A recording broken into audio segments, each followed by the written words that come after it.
Okay, we're going now to סימן Shini Ches. It's Hashem. I'm going to speak out some points through these Siman to hopefully see how far we get Aleph through Daled.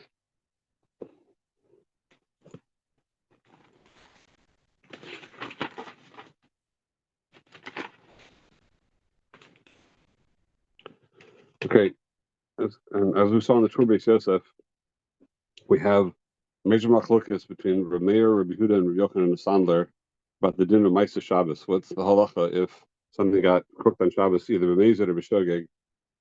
And so Reb Meir holds that b'shogeg it's mutter lo v'la acherim even on Shabbos itself, and according to Reb Yehuda it's mutter acherim asur loy,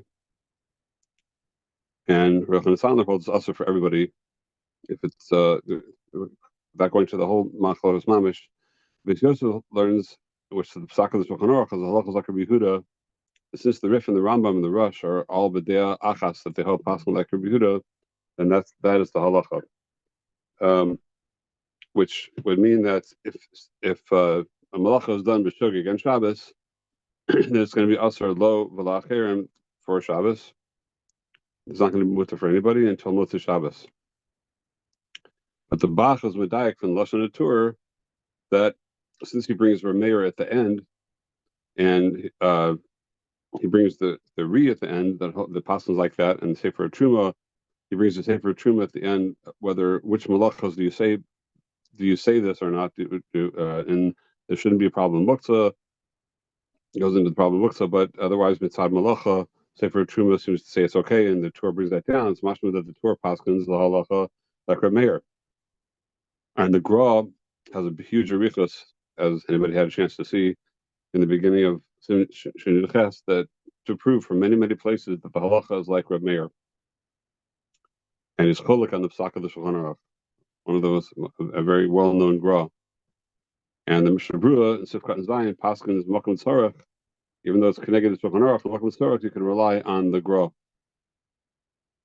So we have to consider in other words, when a malacha was done b'shogeg on Shabbos, then we'll have to clear like what's called Makom Tzarech. We can clear that question of how much tzarech they need for Makom Tzarech. But this Lamaisa has a tremendous nafkamina legabe inyan kiruv. Especially if you're involved with people that are new at this, and you go to their house and you find that they cooked on Shabbos already, cooked something on Shabbos. So, and they had no idea that it was wrong. Like they thought it was, like, let's say they didn't realize that you can't take liquids out of the fridge, and they took out, let's say, they made a cholent before Shabbos. They didn't realize that the cholent was basically liquid. We'll speak more about that later. What's called liquid, and what's the definition of liquid? How do you go after the rove or not? Everything, but when I said they have something which is liquid and they reheat it on Shabbos in a way that it's an Isser Bishul Midaraisa, the way we paskin, still it's going to be mutter because we paskin like Reb Meir that malachos, not only Bishul but other malachos also that are done b'shogeg by someone who doesn't know better on Shabbos, we say it's b'diavad mutter lo v'lacher, it's mutter for everybody. So another nafkamina that will be, the Gra goes on to say that it's bein b'deraisas and bein b'derabanan. The only exception to the derabanan will be, like we saw in the sugya back in Parakira, that and also in Reish Gimel we saw the nafkamina that the exception to that rule of derabanans is going to be shihya v'chazara. But bishul itself, etzem bishul,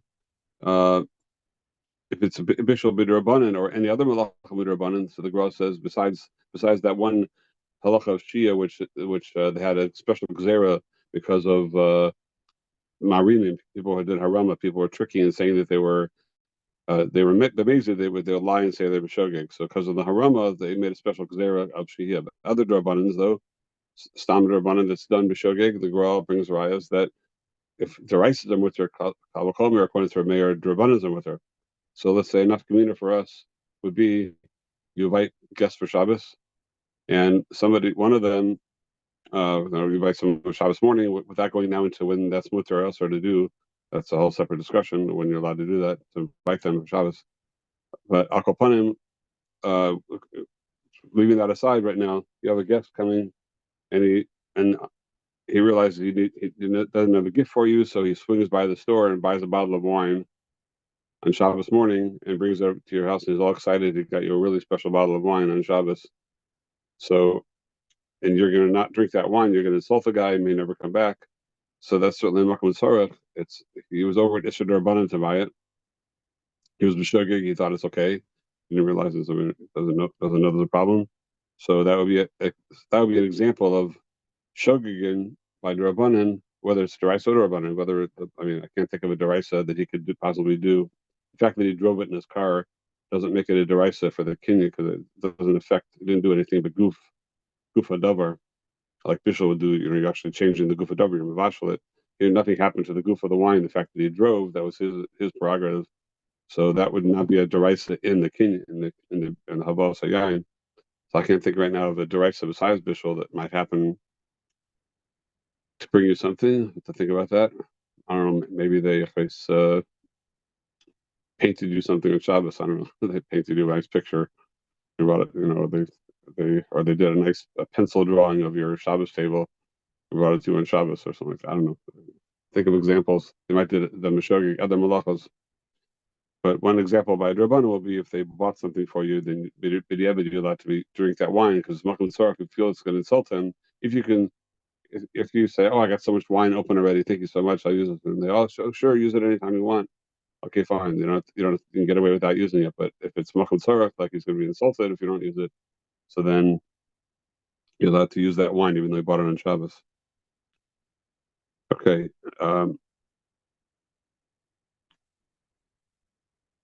Just Agaborche, once we're talking about this, just to know that these klalim we're talking about Rameir, B'Yochanan Sandler, and how we pass with the Gra and everything, apply not only to Shabbos, it applies also to Yom Tov and to Yom Tov Sheni and to Chol HaMoed as well. Where Shlomo Zalman talks in a few places about the din of, like we say, Maisa Shabbos. The definition in halacha and the words and the halachic words, if something was done on Shabbos and can use it or not, it's called Maisa Shabbos. So Rosh Zalman extrapolates that and says also the same thing applies by Maisa Chol HaMoed. If something was done by Isra and Chol HaMoed, then it has the same halachas as the same klolim as Shabbos. You have to go shogi and mezid and b'diavad or meir, etc. It applies there as well. Okay, moving on, the Bir Halacha and Divrei Masvel Achas. So he says over there, this is a little bit negated to what we just spoke about, is that he says the shogeg is mutter l'kuli alma, even according to the Shulchan Aruch, that's machmar like Rabbi Yehuda, he's mekel if nothing was done to the guf hadavar. There was no shtini with guf hadavar through it, such as hotzam rishus l'rishus. If you're over, let's see, if you had a real rishus rabbim deraisa, let's say you're living in Manhattan. According to our Moshe, the whole Manhattan has a rishus rabbim, is considered rishus rabbim deraisa. That's why there can't be an eruv in Manhattan.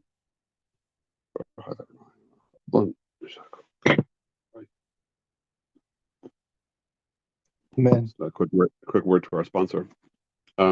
So if you would carry l'kuli alma, even according to the Shulchan Aruch, it's machmer like Rabbi Yehuda, if you do a malacha such as carrying, which is there's no shinu in the gufa davar. That's one reason that hotzah in Shabbos is called a malacha grua. The Gemara calls it a malacha grua. It's like a shvacha malacha. It's a hard malacha to understand how it has a creative activity. Al nothing was created with the gufa davar, so he says l'kuli alma, you're allowed to be nene from it b'diavad. So there's enough kamina on this. It would be, let's say somebody carried a key from Rishus Rabbim. You live in Manhattan, and somebody accidentally carried a key to accidentally, meaning they didn't realize, they don't know much about Shabbos. They didn't know there's an Isser Tiltal. Let's say, you might be surprised. I with my own eyes saw Mesa that there was sometimes in small towns they send these to the day schools that don't have enough people to teach. So they send these shlichim from Eretz Yisrael. And they're some Shabbos people, whatever they're, but they're not necessarily very educated. So I remember when I was in Indianapolis, I was visiting. I was back there for a summer, and that was before Indianapolis had an eruv, and they had one of these shlichim came. It was teaching a new shliach came to the school. It was like his first week there, and on Shabbos he goes walking out carrying his talis bag. So people stopped to say, "It's Shabbos, you can't carry it." I said, "Ma, tamid shtuyot. Asnaba sheli alo zukan kazeh. Why am motzi et zeh b'chutza?" He had no idea there was an error, like where he lived. He decided like, "Asnaba sheli, I am motzi et zeh. Ma tamid shtuyot." He had no idea there was an Isser Hatzah. So he lived his life with an error. No one never learned Talmud Shabbos. So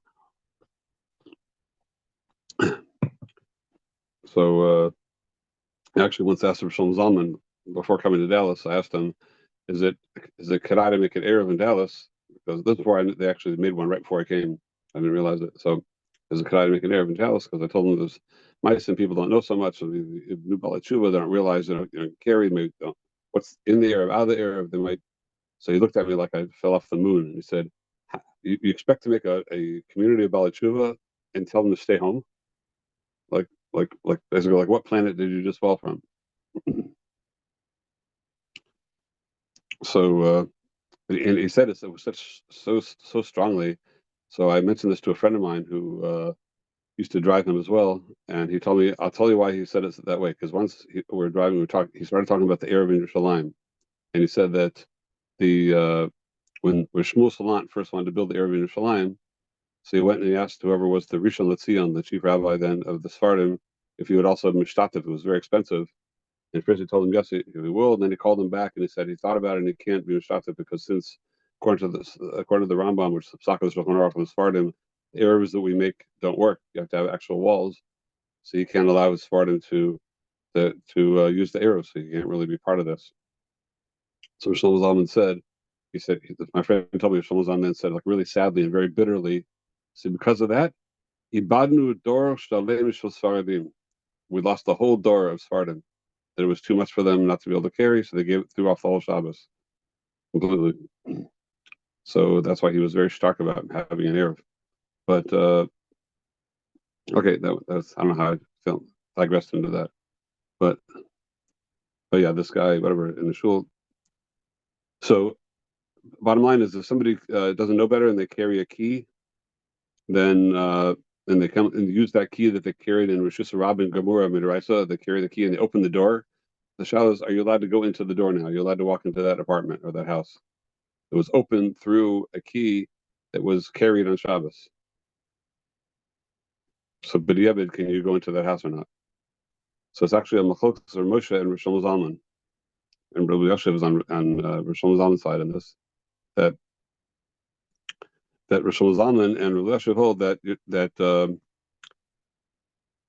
even if you want to answer the key or consider this positive hana, whatever, that I mean, there's one score over here that no shinu is done by gufa davar, but also Rosh Zalman and Rabbi Yosef hold that to open the door, like the things inside the house are never really muktzah or anything like that, even though you might have to be over an Issa to bring a key to there. But the things in the house where you're not actually changing anything to open the door, you're just being Mesir Hamanea. You're just taking away something that was in your way to get there, which was the door, which was opened through a malacha. Ramesh holds that since everything in the house is considered a davar asar without a key, and like the whole thing becomes like muktzah and asr to be nene from it. And he brings there's a raya from Moshe from liftos. He brings a raya from liftos, which are these like squashes, whatever, they were under the ground. And it's in Hilchos Yom Tov Tafkuf Yud Ches. There's a halacha that you're not allowed to, if someone digs up, they didn't have refrigerators in those days. They would keep things under the ground. They would like put a layer of dirt over it, so they would keep these gourds fresh. They would put a layer of dirt over it, and someone on Yom Tov would dig up the dirt over it and take out the liftos, then they're usher. So that's where Moshe's raya, that if you just take something off of something, if something's covering it, you have to do an isra to get to it, then the thing itself becomes usher as well. But Rosh Zalman holds that that's different. He doesn't write about it, but they have to say Rosh Zalman holds that's different because they're since you actually took the liftos, you took them and you put them in the karka, you cover them over by karka, so like you're dacha b'yadayim, it's like you're pushing it away, and that's considered like a chisara in the ma'isa begufam. It's like so to take off that now is like it's like taking off a chalos, like dechia in the goof of the lefis, so they remain usher. Mashiach came over here. You never did anything when the door got locked. You didn't like do anything to the stuff in the house to say this stuff is now. I mean, you carry the key to somewhere outside the area or whatever. Then it's not like you did something to the stuff in the house. It's just there's a door closed. It's very different than a liftos. So that remains a machlokas for Shlomo Zalman Yosef. A big nafkamina, and that would be if you have to if you have to do a malacha to open the door, like you have an electronic key. Can you, if you're in a hotel, can you ask the goyim at the desk, say, I'm going to leave my key with you. Whenever I need to go into the room, then I'm going to ask you to come and open the door for me. So right now, you need a malacha to open the door. You need you need to use electronic device to open it. Would that possibly affect your heter to walk into the room? So according to Moshe, you could clear Shaila. Maybe there's a problem, but according to Shlomo Zalman of Yosef, that all they're doing is taking away something that's stopping you from going in. So kind of there's a heter to ask them to do something because it's mamish like a mitzvah gdola tzara gadol. You have you able to get in your room and go to sleep and everything. Wouldn't it be a shvus to shvus?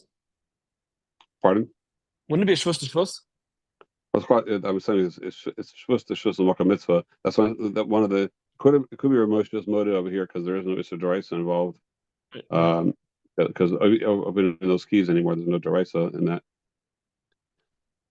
So Zulas, like one of the Chazanish, you're completing a circuit, maybe that would be a deraisa, but Ramosha doesn't hold the Chazanish anyway in that. Can you explain the Ramosha's raya from what was just say it one more time? From the Ramosha's raya, what his far what the lumdis was. Oh, it's coming. He's coming from Lefes in Tov Kuf Yud Ches and Shulchan Aruch and Hilchos Yom Tov. That if somebody, it's based on Shulchan Aruch there, that if somebody took these like gourds and covered them over by earth in the ground to keep them cool in Shabbos, and then you want to dig them out in Yom Tov and cook them, so they remain asar. So he says, you see from here that you don't consider it even if you took them out, even if you goy, I don't know, if somebody went and took it and dug off the dirt and you picked them out, still they're asar. So much to see says you see from here that even if you have a monea, you put something in front of something that makes the thing itself asar, even though there's nothing done actually but gufa davar, then it's still a problem. Shlomo Zalman holds you have to say that that's not called something but gufa davar. I'm sorry, the other way around. There it's called gufa davar. There, since you took the gourds themselves and you put them in the ground, you cover them, that's called a dechia begufa davar. And now to take it out is like a shuni. That malacha to dig up the dirt is considered a shuni begufa davar, to make it exposed and make it royal achila now. Can just if you just lock a door of a house, you didn't like do any to open that door doesn't do a shinui in the gufa davar. Okay. Another nakuda in the Shulchan Aruch in Sefalev is that the Shulchan Aruch says that it's mutter. The Shulchan Aruch passes like a Rehuda that it's mutter. It's asur lo on Shabbos if you did it b'shogeg, but it's mutter on Motzei Shabbos miyad. And even for acherim, even by mezid, it's mutter miyad. If you did it b'lacham by mezid, it's mutter miyad immediately after Shabbos. So the Gemara points out, he says about also that the Shulchan Aruch to pass in this way is that's not like Shitas Rashi. The different Shitas Rashi and Beitza and Hulin, a number of places, is that the din of Bechteshi Yasu, which means you have to wait as long as it would take to do that malach on Shabbos, to be nana from Shabbos, which we had that halacha by malachas goy. If a goy does a malacha for a yid on Shabbos, then it's asur Bechteshi Yasu. You have to wait the amount of time it would take to do it on Motzei Shabbos. So Shabbos, why? What's the reason for that gzera? So according to Rashi, it's lo yene mi melechas Shabbos from melechas Yom Tov. Shouldn't be nene from the malacha that was done on Shabbos. It can't be nene if it was done by Isser on Shabbos and Yom Tov. And Tosfos holds that Tosfos, Beitza, and other places is Cholakam Rashi, most Rishonim Cholakam Rashi, and that the reason that you that you can't be nene by Melechas Goy and Shabbos is not you can't be nene from it, but because if you are nene from it and you didn't have to wait that amount of time, the amount of gain over there that you got, let's say it takes 2 hours to do this Melacha and you got to use it right away after Shabbos, if you would, then you'll come to ask the Goy to do it again next Shabbos. So, and according to Tosfos, so that applies only to a Melechas Goy and not a Melechas Yisrael. Because nobody would ask another, even if a Jew by accident did a Melech on Shabbos, a Jew is not going to ask another Jew to do Melech on Shabbos. So the whole Gzeira, Shema, you'll ask him again, doesn't apply by a Yid, only by a Goy. That's why it was only said in the Gemara by a Goy. So according to the Nafkamina is now, if it, in our case it was done by Yid B'Shogeg, so according to Rashi, it should be Aser, even though there's no Gzeira you might ask him, but the Maisa you're being Nene from Malachas Shabbos. It was done by Isser. Done by Shogeg, but it's still done by Isser. So you're being Nene from it. It should be Aser until B'Chtei Shiyasu, in order not to be protracted amount of time, in order to not be Nene from what happened in Shabbos. So the Shulchan Aruch that is saying that it's mutar miyad, he's going like Tosfos and Rov Rishonim. The Gemara points out the Loka Rashi that it's only because of Gzeira, and since it was done by Yisrael, we're not worried about that Gzeira. Okay, those are a few horas on Sif Aleph. Sif Beis, the halacha of shochet b'Shabbos. It was shechted on Shabbos. So in the Beis Yosef, we have a huge machlokas whether it's muktzah or not. Whether this behema, if you didn't shecht it before Shabbos, and it gets shechted on Shabbos, so is it now that it was shechted, is it muktzah? Some Rishonim say that even though Rosh Shimon holds that there's no muktzah by Michael, by Ochlim, except for dacha b'yadayim, unless you're dacha b'yadayim, unless you did something like the classic case in the Gemara is grogos at smukim. If you took grapes and dates and you put them up on the rooftop in order to turn into raisins and dried fruit. So the fact that you put it on the rooftop, and let's say so all of a sudden Shabbos comes in and you realize, oh, an hour later guests come and you need more than you had. So I can just climb up on the roof and get those down. They're still basically fresh. You just put them up there. So that's that. There, Reb Shimon's moda that is muktzah. You can't take them because since when we put them up there, it's called dacheh biyadayim. It was like you push them away from you from shimush for Shabbos completely, and you can't change your mind about that now on Shabbos. So one of the fours, Rashi says that a muktzah of let's say fruit that's on a tree, so called muktzah de mechuber. That's the whole view in the beginning of Beitza, and first sugi in Beitza, what the halacha of that is. Because let's say it was Danish mashras, there was a fruit on the tree, and then now, and then after Shabbos comes in, there's a big wind, and a few apples fall down. So can you eat those apples or not? We say you cannot eat them. They're called muktzah de mechuber. And according to Rashi, the mechuber, because it's even according to the Pasuk like Shimon, you need dacha b'yadayim, since it's so easy to pluck off an apple and you didn't pluck it off. The fact that you didn't pluck it off, that's ilu you did dacha b'yadayim. Ilu you pushed it away by not use it on Shabbos. So even if it falls on Shabbos, it remains muktzah. That's one of the mahalchim of the Gemara in Beitza. And the Rashi goes with that. So now the question is, Bali Chaim, the guy shechted on Shabbos, do you say the same as far as you say by mechuber? You say that the fact that you didn't shecht it before Shabbos, that's also like dacha b'yadayim, or not? So that's the Shalom Rishonim, which the Beis Yosef speaks out, and the Rashba, the Rosh, actually the Rosh and Magi Mishnah, and the Rabba of the Rashba, not the Rashba himself. He brings the Rebbe. They all hold that it's not considered dacha b'yadayim, because they hold that by a fruit you could easily pluck it off the tree and you didn't. Maybe that's dacha b'yadayim. An animal that's shechted, that's a whole ganze maisa. You don't always have someone to shecht it, and etc. So and you weren't thinking about that. So the fact that you didn't shecht it, that's not. You can't say that was dacha b'yadayim. Like you didn't. It's not actively like you did something. You like you pushed it away for using Shabbos because mechatesi you would find somebody that could do it anyway. That's their opinion. There are other Rishonim though that basically brings down that hold that is we say that it's dacha b'yadayim as well. It's muktzah or B'Shim's moda by Bali Chaim. It has its own category. Bali Chaim, it's a live thing.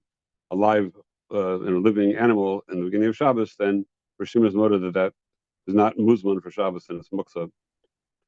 So that's the whole Shala by Shchita. The Shulchan Aruch himself paskins Lakula, like the Rosh and the Maggid Mishnah and the Rabbah the Rashba, that's not considered Dachav Yadayim because there are plenty of reasons why you didn't check something without saying that I'm not going to ever use this for Shabbos. So now, if you had a chola, you have somebody who was sick, and then nafkamina, all this is they were talking about a chola sheyesh basakana, and so now there's a heter shchita, and for sure the chola is allowed. Just like you can check for him, you can also eat it, whether it's muktzah or not. The shaila is can somebody else eat it who's not a chola? So the Shulchan Aruch paskin is that it's mutter labari to eat it if you want to eat some raw meat. Which some people, today that's the fad, right? Raw meat, that's the best. So you have one of these guys who wants to slice it thin and eat it on Shabbos. I forgot what that's called. That real thin cut is mamish raw.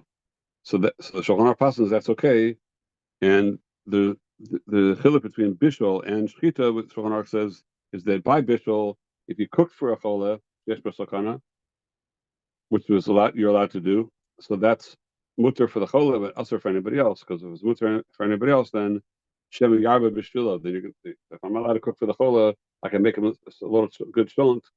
So I'll add more potatoes and more stuff, and for cooking for him already, I'll cook for everybody else too.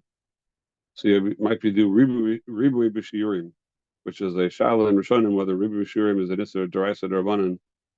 It's for sure an issur. The question is, is it an issur deraisa? Many hold it's deraisa.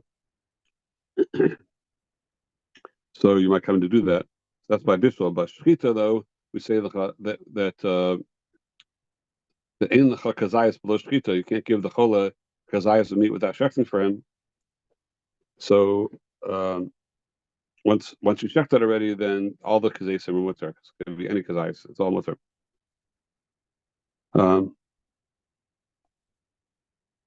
Okay, so that's how Shulchan Aruch passes. We pass on the kula. It's not considered muksa. But bishul, we have the gzeir shem yav b'shvilo.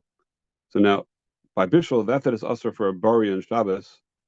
Shulchan Aruch passes that it's mutter. It's usher if by bishul, it's usher for a bari. If you cooked the chulent for the chola shish basakana and Shabbos, you cook more. Whatever, it's usher for the bari because you might be marbit.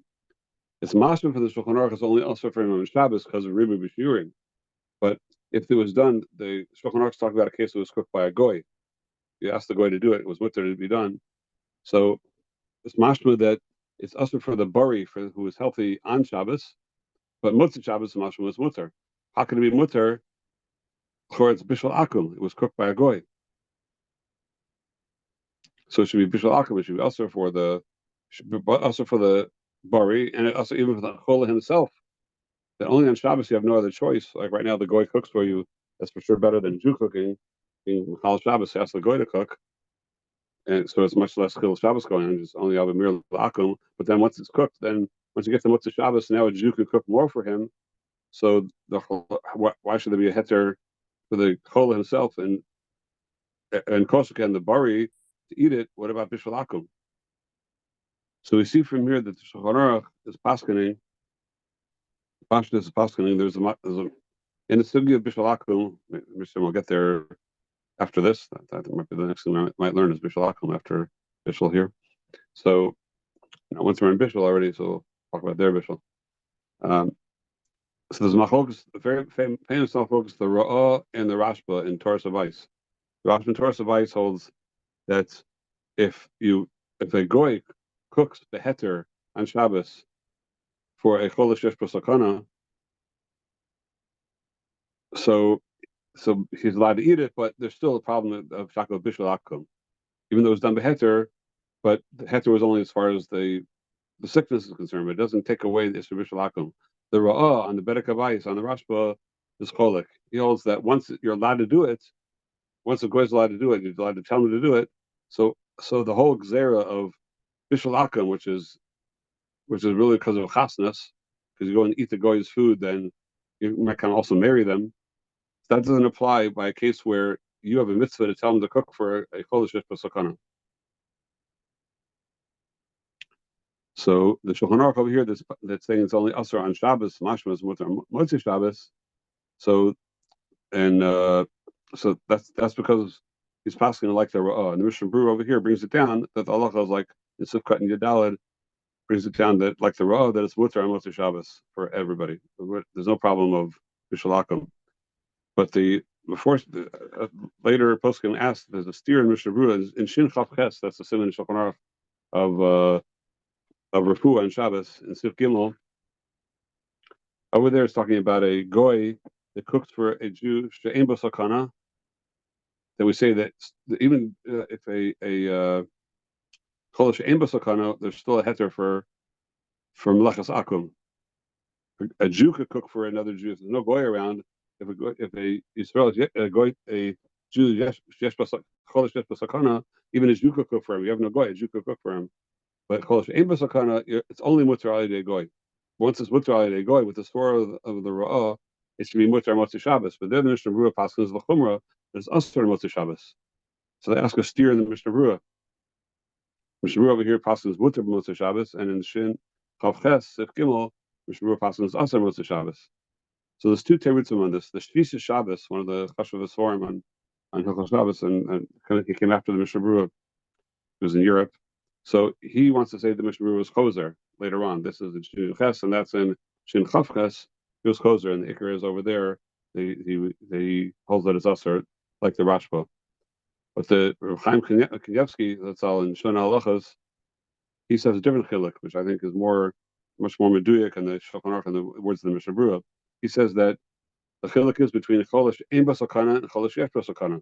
Cholish yesh basakana, that's mutter even for a Jew to cook for him. So there we're not gozer by bishul akum. Like the level of urgency and everything is so chashuv that it's hutra legamre. It's like totally mutter. There's no isurim attached to it whatsoever. Over there in Shin Chav Ches talking about kol she'ein basakana, even though it's mutter to ask a goy to cook for him, still there are isurim attached to it. Like a Israel can't cook for him if ein basakana.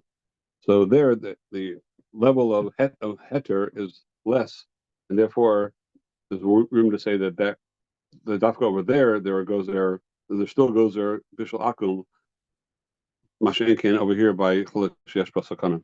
It's meduik like that also from the Shulchan Aruch and your idea that your idea of Kufiyud Gimel and Kufiyud Gimel, that's bishul akum over there and Sif Tes Zayin. So over there, Rabbi Kiveger, it paskins like the Ra'ah. The Shulchan Aruch himself is much like the Ra'ah, like much of the Bori Motzei Shabbos. So it's hard to say that the Mishnah Berurah is Choser, but the Stam Halacha is like the Ra'ah by Chol Shef B'Sakana. Okay. Now the Shulchan Aruch has a svara over here that this applies only to Shechita, but the Shulchan Aruch says over here that it doesn't apply to picking, let's say, picking a fruit for somebody on Shabbos. That if it's mutter to pick it for a chol shesh b'sakana, but he wants to say that that'll be usher for a bori. Let's say you need an apple, and all the chol needs is half the apple, but you have to pick the whole. You can't pick half the apple; you have to pick the whole apple. So it's similar to shchita. So once you pick the whole apple, and the chol only wants half, so the question is, can a bori eat the other half? So the Shulchan Aruch says that there's a svara over here of nolad, because since it's holach v'gadel, it's gadol v'holach, it continues to grow during the Shabbos. So there's parts of it that are in it that are new completely, and that would be muktzah l'kuli alma. But Mishnah Berurah says, Hashem Magen Ram the Gra says that we're holach on that svara, that the ikar is really as much as it grows in Shabbos is really negligible compared to the rest of the fruit. Therefore, it's not muktzah. So a bari would be allowed to eat the other half of the apple if you picked that on Shabbos.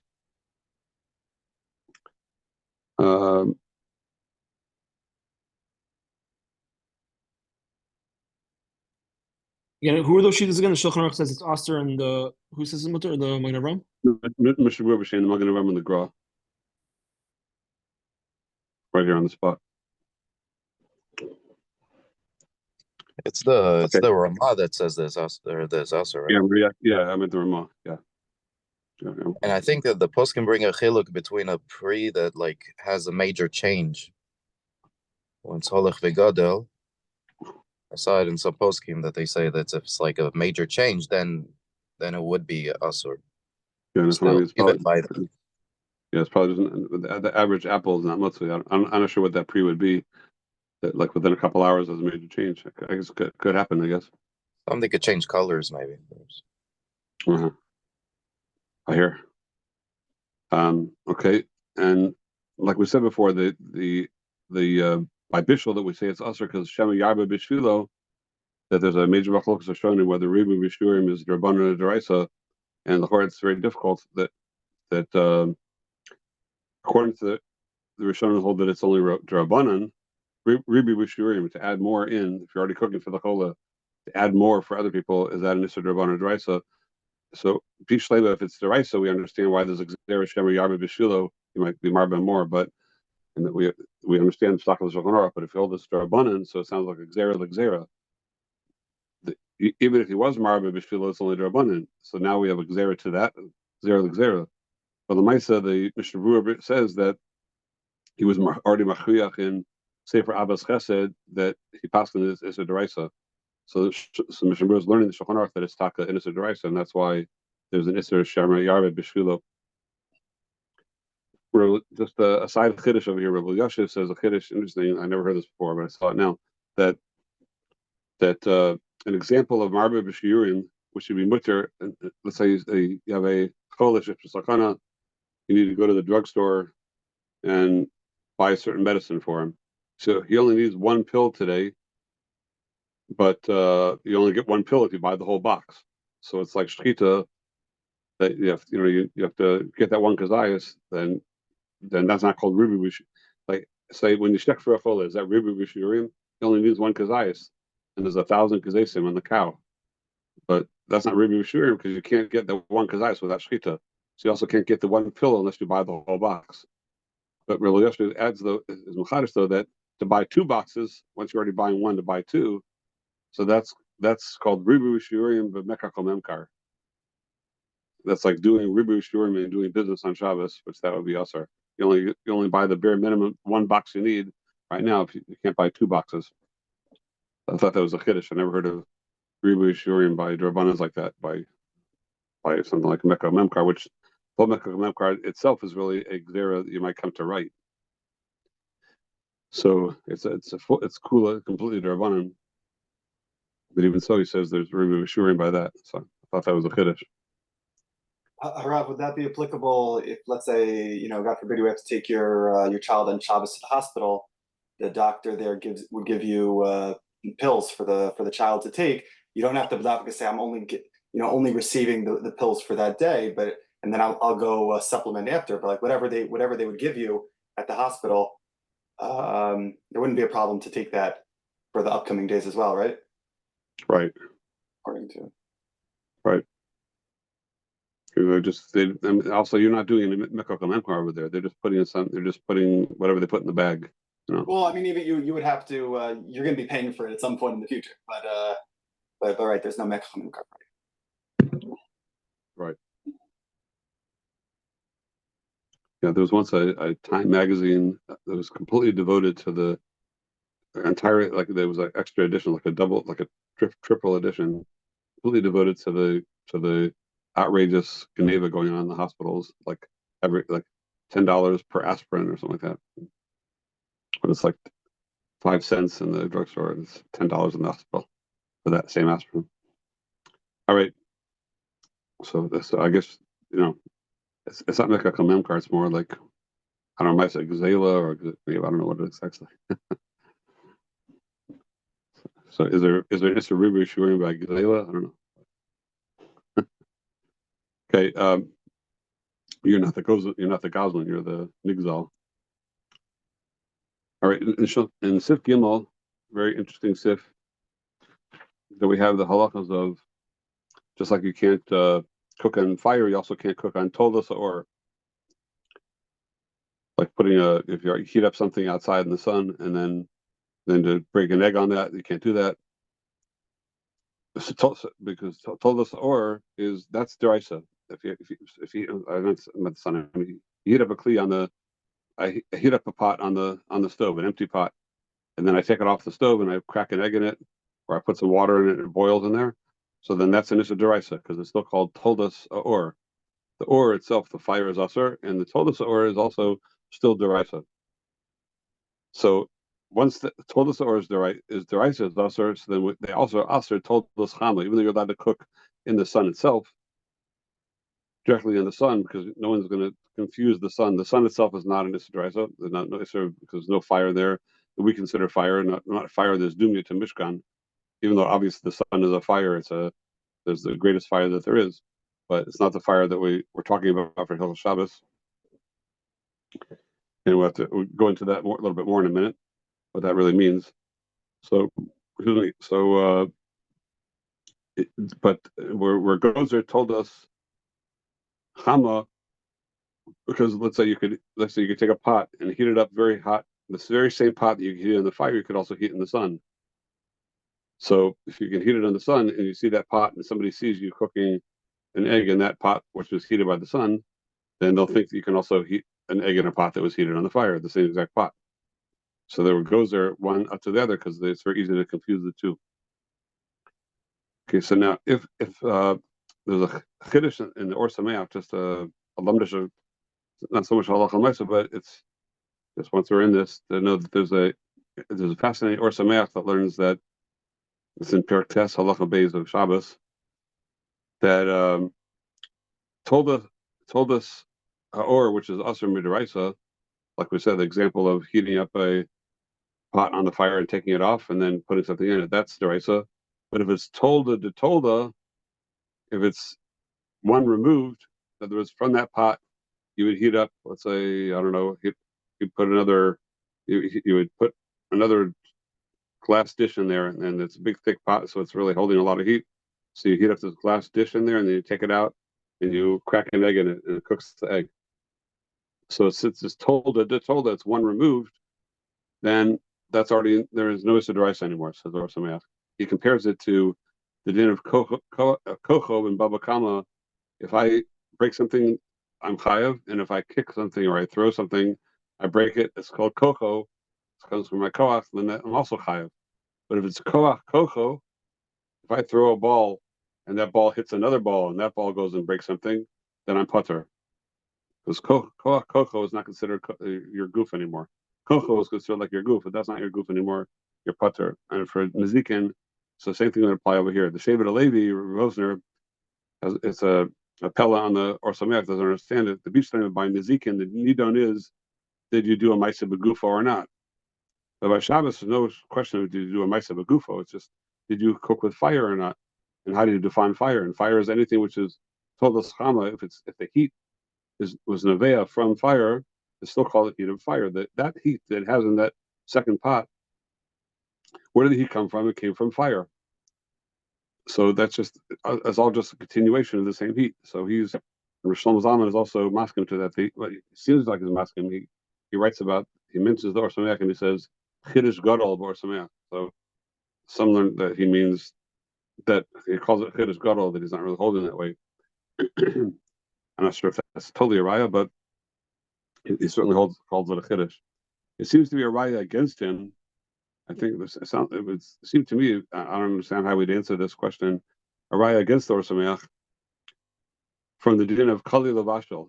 We say that let's say a tea bag is Kali Lavashel. So we're to most poskim, it's bishul, it's usher when things are Kali Lavashel, even in the Kli Shlishi. Things that are very, very easily cooked. So like tea leaves are very, very, very dakistic. They're very, very fragile, and they're cooked very easily, and they change. Even in Kli Shlishi, Ramosha is actually makeable. We're not going to really.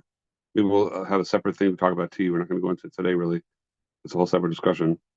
Doing that Mishnah Berurah properly, maybe we'll reassign that Mishnah Berurah.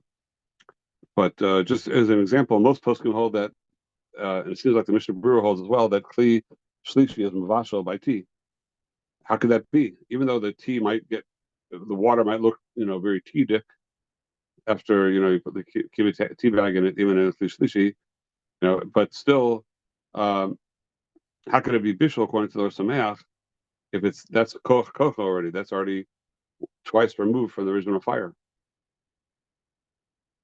So perhaps he would hold. Maybe it's not a right against him because maybe he would hold like Rav Moshe. Rav Moshe holds that it's mutter talking a klishlishi, just because klishlishi ain't a mavashal at all. It's not mavashal. So even it looks like it's cooking, it's not really cooking.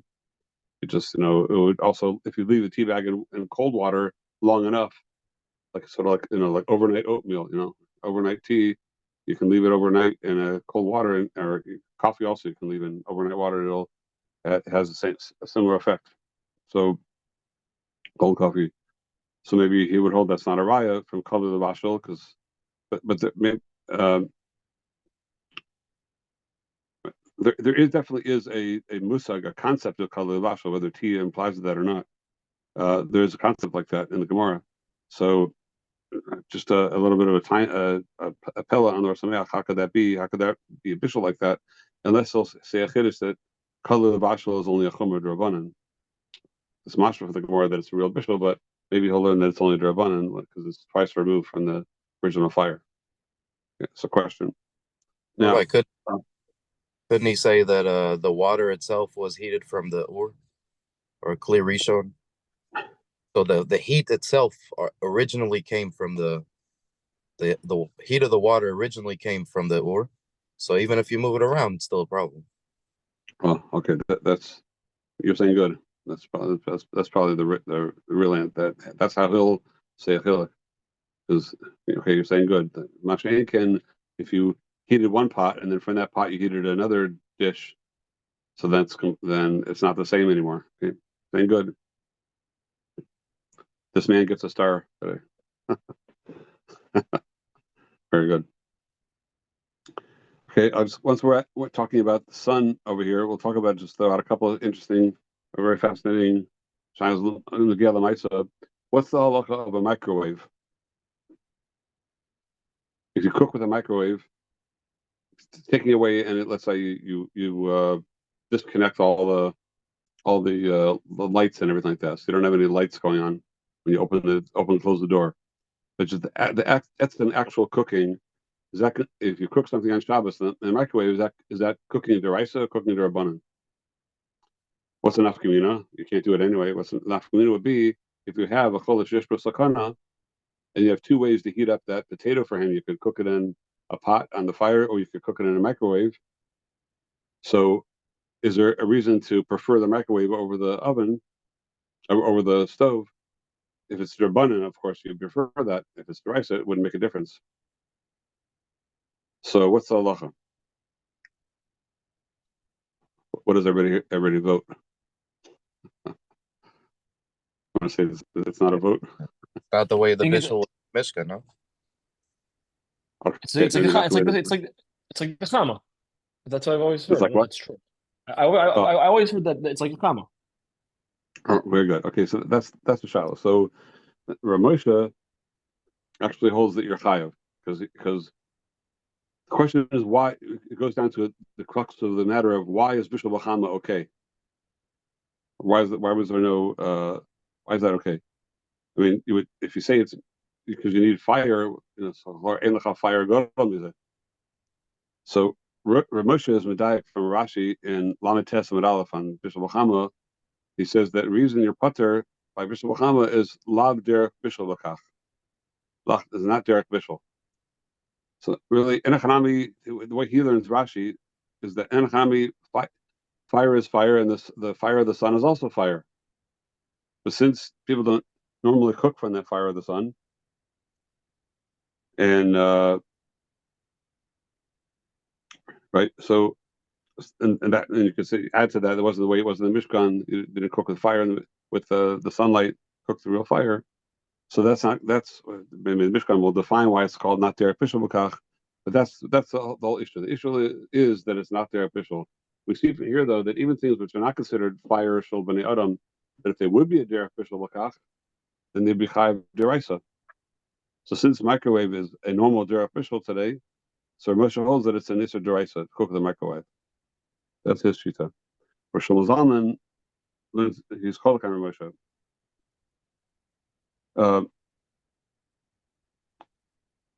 He learns Pshat and Rashi that La Derek Bishul Kach, not because you right now are doing something not Bishul Kach, but because it's a Sora Be'etzem that the only Derek Bishul is Be'esh. So Rashi is not saying the general, when the La Derech is not like a Shinui. But Moshe learns like a Shinui, like the regular Hilchos Shinuyim, that anything you do at Shaloka Darko is Pater on Shabbos. Rashi means that. But Shlomo Zalman said it doesn't mean that. It's not talking about derech as far as a shinui.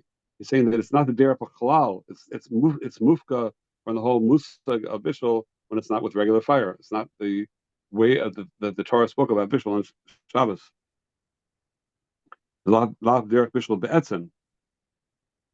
So once you say like that, it's also a microwave is also not a fire.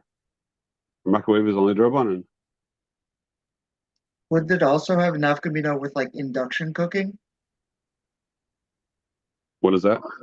Induction cooking is like all magnets and stuff. There's like no actual fire. You need like special pans, whatever.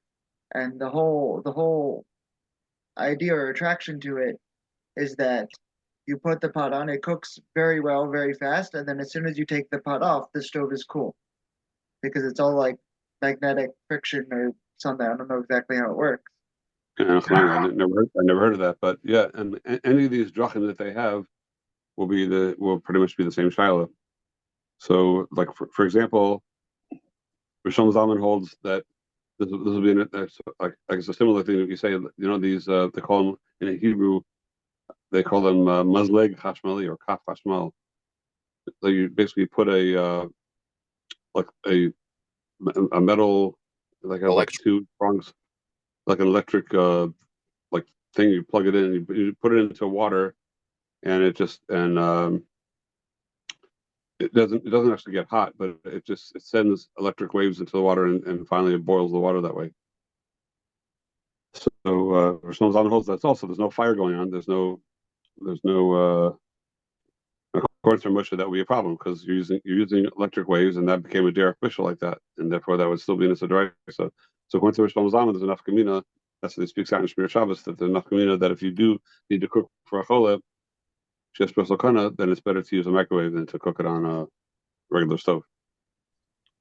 Rabbi, there's another enough kamina if you can heat up a food that was cooked in a microwave on Shabbos. So if it's called mevushal and you're heating it up, then it's fine. But if we don't see the microwave as mevashal, then you couldn't heat it up technically. That's not. I saw somebody speak about that. It's not a raya though, because that is not considered a bishul. That's only klape hilchos Shabbos, but the hefts of the food is totally mevushal. Like the potato is completely baked. Maybe it'll look a little different. As soon as it's baked in the oven, looks a little different, but the looking a little different doesn't make it. That's not enough to make it considered visual. So if you already baked the potato in a microwave and then you rebake that on Shabbos, you'll still be pater. The whether it's like not derech bishul b'kach or not doesn't really affect the totzah of the outcome of it. It doesn't mean it's not. It's still considered raw. It's totally emotional. Eat it, you'll see it's emotional. It's not raw anymore. But it's only copy the gavra, the person, whether he was over Chol Shabbos in the way that the Torah was mechayev you.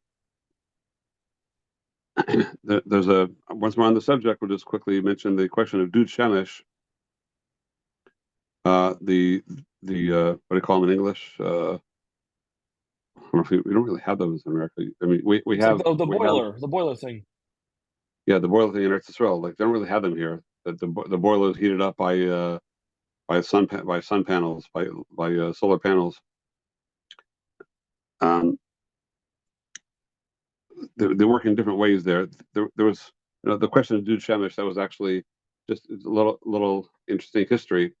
That when Shmir Shabbos Kachasa first came out, so in the very first edition, I used to have. I don't know where I'm sad that I lost it. It's a little black sefer that when it first came out. Oh, you have the very first one? Oh, wow, that's a schmuck to see that. I used to have one of those and got lost somehow. So, and I think it was in that there was the very first. I'm not sure if that's the very first edition that he was matir using a dud shemesh on Shabbos, and it came out, but nobody really knew about the sefer. It was a new sefer that came out, and so Rav Vosner, when he was told that Heter was in there, so on that Shabbos he went into the big shul in Bnei Brak, the whole base Hagadol in Bnei Brak, and he clapped on the stender on the bima and davening there, like for Kriyas Torah or whatever, and davening, and he proclaimed that he officially takes his askama off that sefer. His mater used the dud shemesh. So that word got out like as soon as Shabbos was over, the word got out like wildfire. So there wasn't a single copy left of Shmir Shabbos in any store. Everybody had to get it and see what it's talking about. So Rav Vosner actually made the sefer famous by that clap on the bima. But anyway, he does bring now in the recent editions of Shemesh Shlomo Zalman that there is an actual question of the waters that were heated from the dud shemesh, if they're considered heated by the sun or toldos chama. Is it considered directly heated by the chama or the toldos chama? So he says that really mikra din, it's considered chama, not toldos chama. It's considered directly from the sun, because the way that back in his day, the way that it worked was it wasn't through a solar panel that would, if it would be a solar panel that would heat up a heating element in the water, then everybody would agree it's usher. But in those days, the way those dud shemesh worked, the boilers, was that it would have like a magnifying type of like glasses on top of it, and it would magnify the sun. It would be, says it's not heating up an element, it's just doing a rikuz. It's a focus of the, like how you can focus a magnifying glass on a piece of paper and catch it on fire from the sun. So it's focusing the rays of the sun onto the water and heating it that way. He considered that to be considered, that was really considered to be chama, not toldos chama. He said, but he's masking, however, Lamaisa, that you shouldn't use it, because since those units are always set up with also having, if there's a few days with no sun, it's going to get cold, so they would have an electric heater as well. You could switch it back and forth. So the very same water in the same boiler could have been heated by the sun or by electricity, and you would have no idea by looking at the water. So therefore, just like we say that toldos chama is usher atu toldos or. So over here, even though it's directly chama, not toldos chama, but the same gzera he held would apply to a dud shemesh if it has an electric hookup as well. That you come to switch between. We should usher this water b'chama atu toldos or atu real electricity. You might do it. So he would halacha l'maisa, he held you can't use it. Rav Yosef. Would that apply also, though, if you have, very often in Israel, you have to turn on a switch to use the electric boiler, versus when you'd have, naturally it's heated up from the sun, meaning that's an automatic, and then you'd only, if it's not hot out, then you switch on the electric boiler. So you would know, but you would know if the heat came from the sun or from electricity. Right, in those models. Yeah, so even so, he still held that it will be, since the same boiler itself can be heated up in two ways.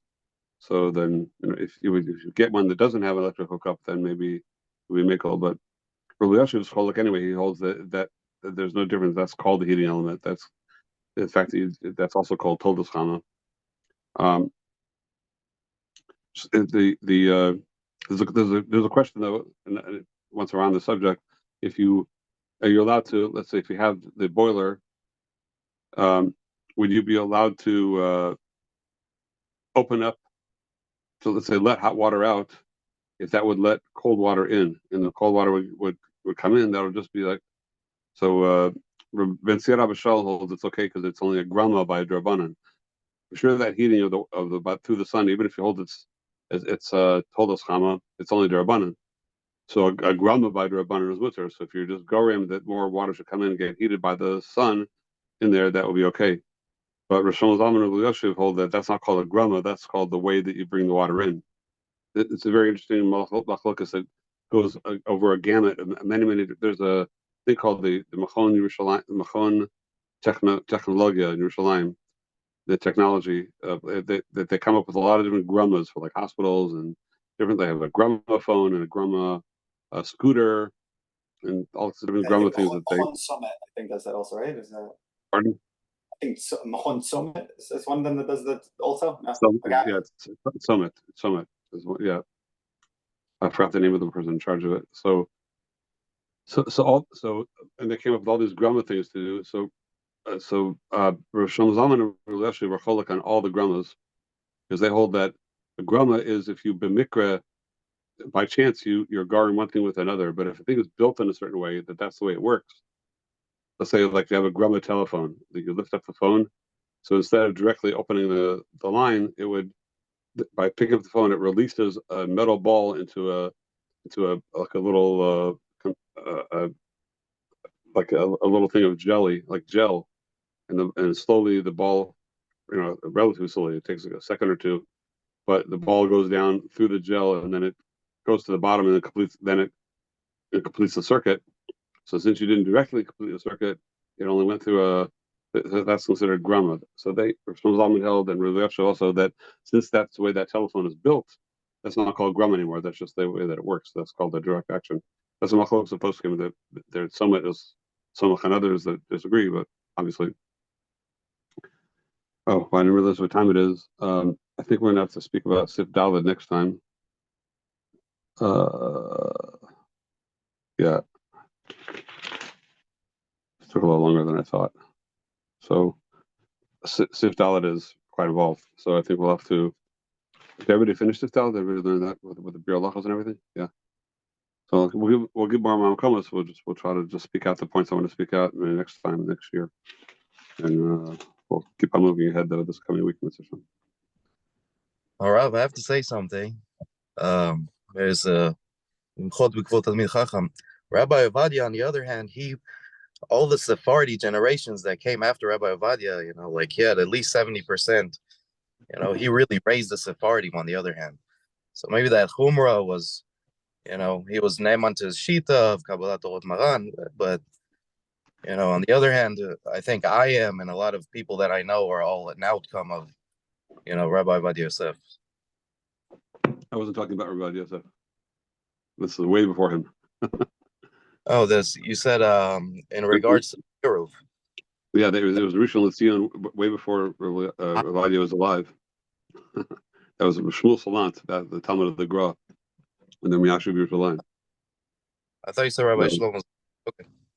No, I said Shmuel Salant and whoever was then Rishon LeZion back 150 years ago, whatever it was. Okay. All right. Good job, Sav.